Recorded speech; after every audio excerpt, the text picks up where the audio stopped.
ونفسي بتقوى الله وطاعته في كل وقت لعلكم ترحمون.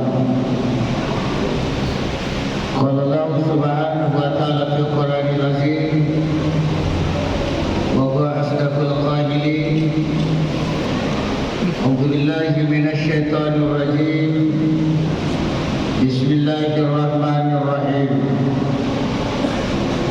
وإذ قال ربك للملائكة إني جاعل في الأرض خليفة قالوا أتجعل فيها من يفسد فيها ويسفك الدماء ونحن نسبح بحمدك ونقدس لك قال إني أعلم ما لا تعلمون.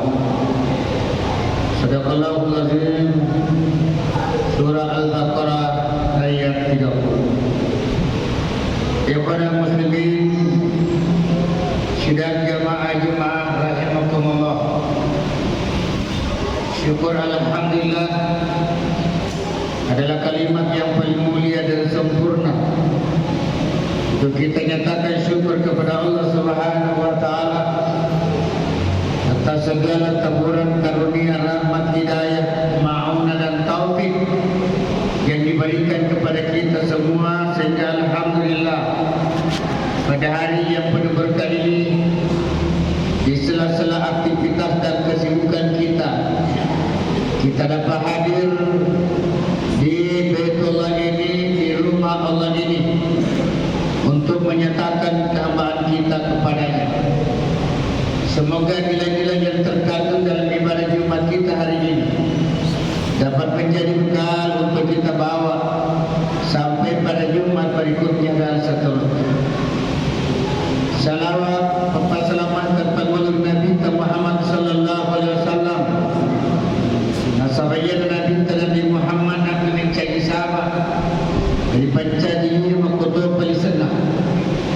Nabi Muhammad nanti mencari sahabat dan pancadi sinina malaikat, pancadi sinina nabi-nabi. Bahkan ini pun minta Nabi Adam alaihissalam na pancadi di Allah Subhanahu wa taala ni mencari sahabat yaitu Nabi Muhammad sallallahu alaihi wasallam.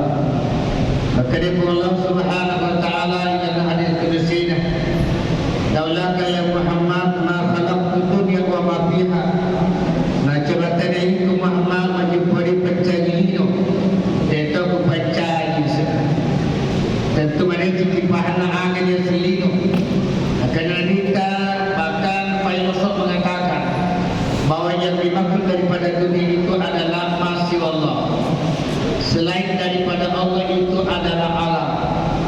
Maka apapun yang kita rasa, yang kita lihat dan yang kita raba, semuanya itu adalah alam. Dia mencari sahabat dan pancari Allah Subhanahu wa taala, yaitu Nabi Muhammad sallallahu alaihi wasallam. Maka kita bersyukur kepada Allah karena sampai hari ini kita masih menjadi hamba Allah, dan sampai hari ini kita masih menjadi umat Rasulullah Muhammad sallallahu alaihi wasallam. Kepada muslimin sidang jemaah Jumat rahimakumullah, sebagai khatib tak lupa berwasiat pada diri saya dan kepada seluruh jamaah, mari kita senantiasa meningkatkan iman dan takwa kita kepada Allah Subhanahu wa taala dengan pengertian yang sebenarnya, yaitu senantiasa mengerjakan perintah Allah Subhanahu wa taala dan meninggalkan larangan Allah Subhanahu wa taala, baik secara terang-terangan maupun secara rahasia. Oleh karena hanya iman yang berkualitas, hanya ketakwaan yang berkualitas yang dapat mengantarkan kita najilulungan ukut nalino makotor pamu kotor ya adira nasabah pemasih dan Allah Subhanahu wa taala makotor pa pengajaran Nabi Muhammad sallallahu alaihi wasallam. Ikhwanul muslimin sidang jamaah Jumat rahimakumullah, asal guru dari Allah Subhanahu wa taala terima kasih.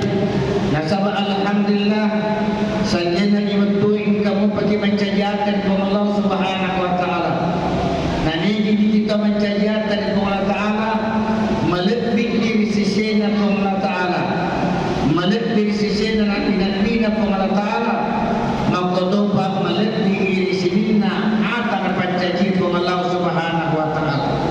Itulah sebabnya sesungguhnya ketika kita ingin berbicara tentang Abdullah, ketika kita berbicara tentang hamba Allah, itu tidak semudah dengan apa yang kita bayangkan.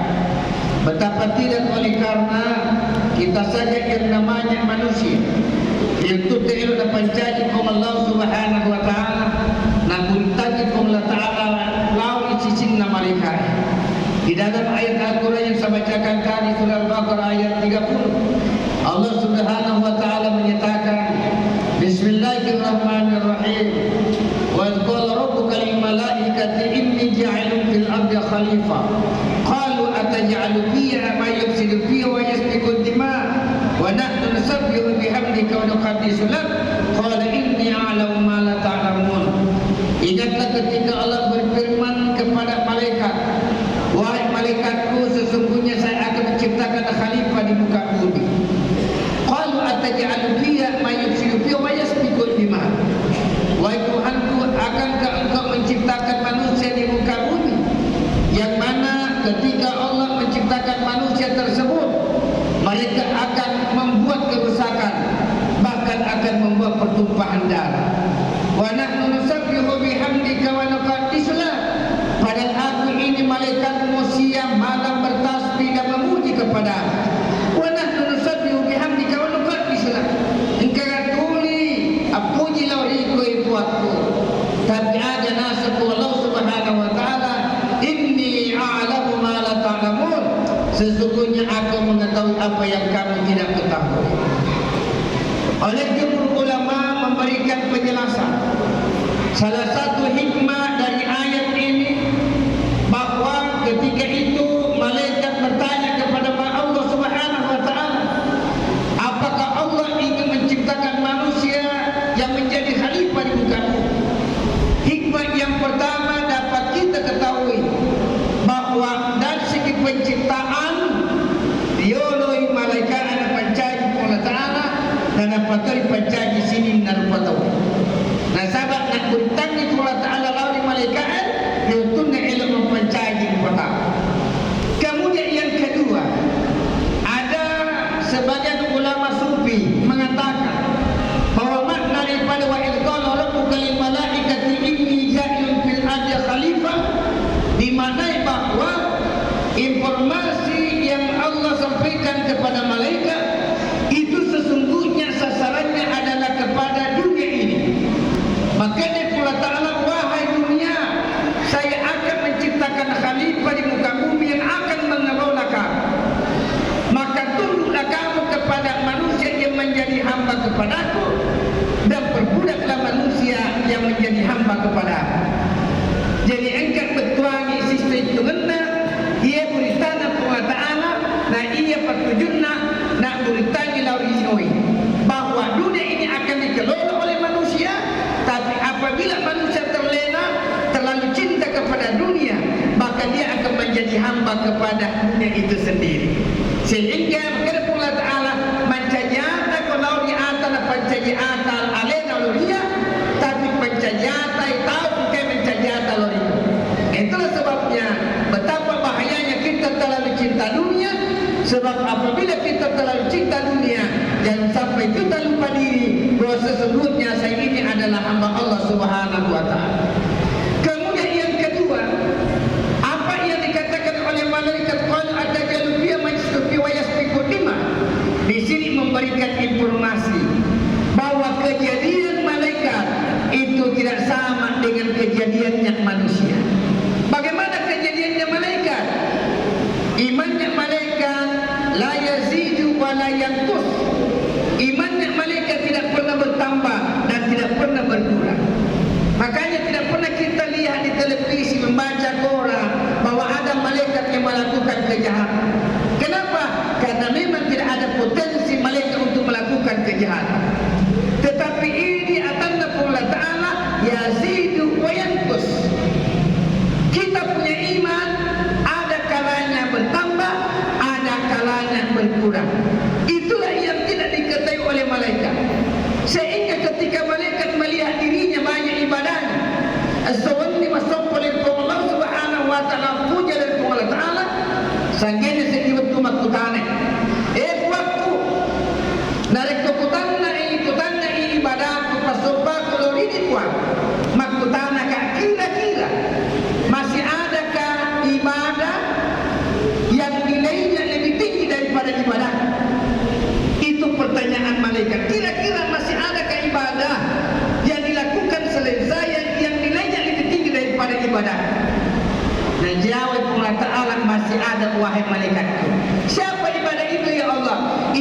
ibadahnya umatnya Nabi Muhammad. Ibadahnya umatnya Nabi Muhammad 2 rakaat saja ibadahnya akan dilakukan secara khusyuk, itu lebih tinggi nilainya daripada 100 rakaat ibadah yang dilakukan oleh malaikat. Dan kata makutana malaikat ada as-sabari nama tanda nilainya ibadah umat Nabi Muhammad dibandingkan ibadahku. Maka Allah Ta'ala, kamu beribadah kepadaku, saya tidak pernah perintahkan. Yang kedua, kamu beribadah kepadaku karena saya hanya iman semata-mata, saya tidak kasih kamu hawa nafsu. Tapi umat Nabi Muhammad, ia panaule masam paloria, ia panaule na pasuk julum na disedi waktu, apabila ia terlebih dahulu harus mampu menundukkan hawa nafsunya. Kita lihat dalam kehidupan kita, ada manusia karena nafsunya untuk mencari harta, akhirnya salat Jumat disepelekan. Nah, zaman linona, kulina menjaga dan masapa noi kiri kanan, tapi nalupai maka dari ia harus terkena akan nabi Allah Subhanahu wa Ta'ala. Maka manusia yang bisa sujud kepada aku, kata Allah, itu kenapa nilainya tinggi? Karena dia berperang lebih dahulu sebelum mereka sujud di hadapan Tuhannya. Ikhwanul muslimin sidang jamaah Jumat rahimakumullah. Oleh karena itu dari ayat ini, inni a'lamu ma la ta'lamun, majabku naising Allah Ta'ala ada yadiri sini namalikatina. Oleh karena itu sekarang bagaimana fungsi kita sebagai manusia? Oleh jumhur ulama mengatakan kejadian kita sebagai manusia setidak-tidaknya mengemban 2 fungsi, 2 tugas tak ilal linu. Yang pertama, fungsi kita adalah sebagai fungsi abid, yaitu fungsi hamba Allah Subhanahu wa Ta'ala. Nah, bagaimana untuk menjadi abid? Maka kita harus melakukan ibadah. Jadi antara abidun dengan ibadah satu hal yang tidak bisa terpisahkan. Ibadah ia nanti pasobat dari Allah Ta'ala, sedangkan abid ia nanti pasobai dari Allah Subhanahu wa Ta'ala. Maka Allah mengatakan dalam surah Al-Zariyat, wa ma khalaqtul jinna wal insa illa liya'budun. Majapudai kepancaji sini najinge makotopa sini narupatawa illa liya'budun, kecuali masun paloria. Jadi ulama tauhid mengatakan bahwa si teman-teman napa pengenna nana pencaji Allah Ta'ala adalah menyembah Allah Subhanahu wa Ta'ala, yaitu beribadah kepada Allah Subhanahu wa Ta'ala, termasuk apa yang kita lakukan hari ini. Tapi Imam Jalalain membagi yang namanya ibadah. Ada yang namanya ibadah khassa, ada yang namanya ibadah ammah. Ia disebut ibadah khassa, ibadah khusus. Ia yaitu perintah Allah Ta'ala yang sudah ada aturan-aturan tertentu. Padanya mulai ukur ilalan agamata yang ada di dalam rukun Islam. Engkau dia sepuasa, engkau dia semhaji, engkau dia sesekal, engkau dia sesempajar, engkau dia sesahada. Itu semuanya ada aturannya. Itu namanya ibadah khassa. Kemudian ada ibadah ammah, yaitu ibadah yang bersifat umum. Apa itu? Silaturahim kita dengan saudara-saudara kita, hubungan komunikasi yang kita lakukan dengan saudara-saudara kita. Selama komunikasi yang kita lakukan itu tidak menipu orang lain, maka insya Allah direkeni ibadah di sisi Allah Subhanahu wa Ta'ala. Itulah sebabnya ketika kita jadi pedagang, menjadi pedagang yang jujur, itu artinya dia sudah mendapatkan pahala. Sebagai seorang guru mengajarkan ilmunya dengan ikhlas, kalau ilmunya didapat oleh siswanya dan diamalkan di tempat lain, maka gurunya juga mendapatkan pahala. Kenapa? Karena dia lakukan secara benar, dilakukan secara baik. Nah, terutama oleh teman yang hadir. Nah, dari ibadah khassa, ibadah ammah, tentu PR kita bagaimana supaya seluruh kegiatan kita ini bernilai ibadah. Kuncinya adalah niatnya lillahi ta'ala. Kemudian yang kedua adalah kita lakukan secara benar. Contohnya sumpahnya supaya makasih ini lainnya dilakukan salat dengan baik. Bagaimana caranya berdiri secara benar, rukuk secara benar, sujud secara benar, dan duduk secara benar. Kalau dilakukan secara benar, maka itu dalamnya akan bernilai ibadah secara sempurna. Kemudian yang ketiga adalah semua yang kita lakukan Subhanahu wa ta'ala. Ilahi anta maksudi wa ridhaka matlubi. Kemudian yang kedua, fungsi kemanusiaan kita dalam hidup ini adalah fungsi khalifah, yaitu kita memakmurkan dunia ini. La tusidu fil ardi ba'da islahiha. Maka dia pula tanya, atakku, jangan engkau merusak di bumi ini setelah aku memperbaikinya. Oleh kerana itu, tuan-tuan dan puan yang hadir, makanya dalam hidup ini ada dua istilah larangan. Ada namanya al-fasha, ada yang namanya munkar. Yang dimaksud al-fasha termasuk adalah menzalimi diri kita atau karena perbuatan jahat yang kita lakukan sehingga iman kita semakin terkikis.